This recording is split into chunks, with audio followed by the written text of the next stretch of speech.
Well, good evening and thanks for joining us tonight. I'm Avi Hannon. Tim has the evening off. There's a chance for storms of part of Siouxland tonight. Chief Meteorologist Victor Perez has the latest weather conditions as it's our top story at 6. Well, conditions have so far still remain quiet here in Siouxland, but we have seen clouds making it look a little bit more overcast and dark, as we'll see that currently we're keeping an eye on a few showers and storms developing in Nebraska as we see them develop rapidly over the last about hour or so south of Cumming and Stanton counties, as we'll see that there's been active conditions out there with a severe thunderstorm warning in the county south by Colfax, if I remember correctly, and we'll see that there's actually been now a tornado warning issued. But of note here in central and northern Siouxland is we've started to see a few of the severe thunderstorm watches over by Dakota and that will be Nebraska, as well as Plymouth in Iowa and Osceola in Iowa as well. Now seeing those severe thunderstorm watches canceled as we keep an eye because there is still tornado watches through southern Siouxland in effect until midnight and severe thunderstorm watches through central and eastern portions of the viewing area until 10 tonight. Our main threats in Siouxland are large hail, potentially reaching over an inch and a half in diameter, as well as 70-mile-per-hour gusts. While tornadoes are a lower likelihood, we are keeping an eye on that as we've obviously already had a tornado warning issued to our south. So something to keep an eye on as we'll have the full check with the full forecast. Back to you, Avia. Well, thank you, Victor. And exciting news for Siouxlanders as the Big Sioux pedestrian bridge that connects Iowa to South Dakota has officially resumed construction. The project was delayed after the June flooding of the Big Sioux River, as well as some permitting issues. With construction underway, the Big Sioux pedestrian bridge in Sioux City is planned to be just north of the Interstate 29 and will connect approximately 50 miles of recreational trails once complete. We're seeing lots of progress. That's going to be a huge addition to connect the trail networks of Sioux City and Dakota Dunes, South Dakota. So it's an exciting and it's an important link to both trail systems. Completion for the pedestrian bridge is currently set for September 10th. And residents of South Sioux City will be getting trees to plant this summer.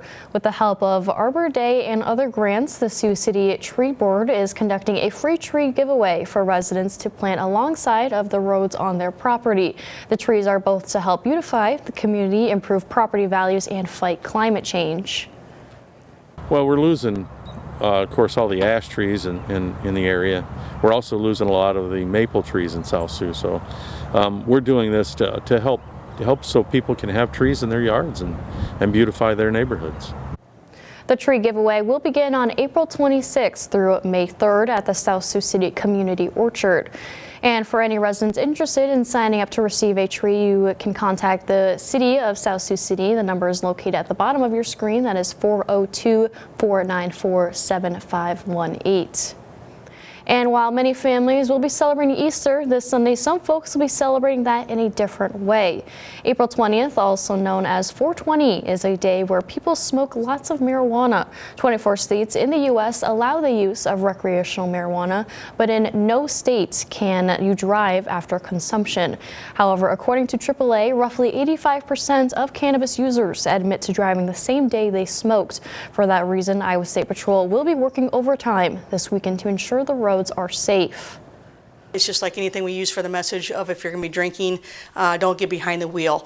And if it comes down to the point of even if you're a passenger and you find out that the driver had been using, you're going to probably want to make arrangements because obviously your life is potentially going to be in danger. So obviously we prefer you not to use, but we know with this weekend that it's potentially going to happen. If caught driving while under the influence of marijuana, you could face jail time as well as temporary or permanently losing your driver's license. And a local fire rescue has received reaccreditation from the Commission on Fire Accreditation International, something not a lot of fire departments have.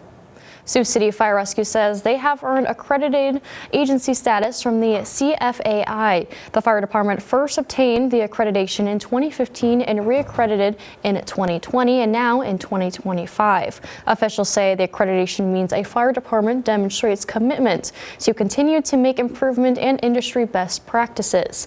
Sioux City Fire Rescue is one of less than 350 of the more than 29,000 fire departments in the U.S. to earn accreditation through the CFAI.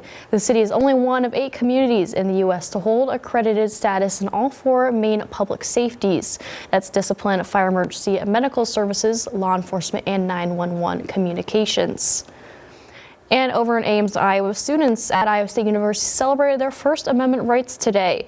The feast on the first event was held on the university's central campus. It's all part of First Amendment Week. That includes giving away books that are banned in Iowa. University officials say the idea of the First Amendment Week is to make students aware of their freedom of speech, along with having free food for ISU students to eat while learning about the First Amendment in the U.S. Constitution.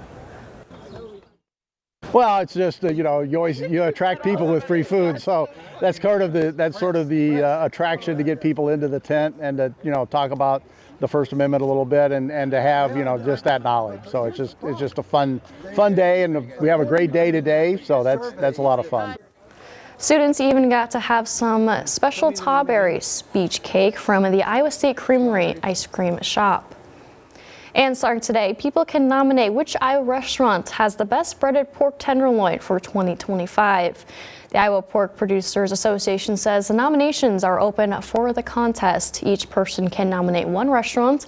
In order to qualify, a restaurant must serve hand-breaded pork tenderloin sandwiches as a regular menu item, along with having consistent year-round hours that are open to the public. The nomination period ends on June 1st, and after that, the association will narrow down the number of entries to the top 40. And Dollar General donated more than 1 million pounds of food to Feeding America partner food banks in Iowa and Nebraska in 2024. The nationwide general store donated almost 750,000 pounds of food to 2 food banks, including the Food Bank for the Heartland, which covers most of Nebraska, including the northeast part. Meanwhile, more than 280,000 pounds of food to 3 food banks, including the Food Bank of Iowa, that covers many counties such as most of the northwestern counties.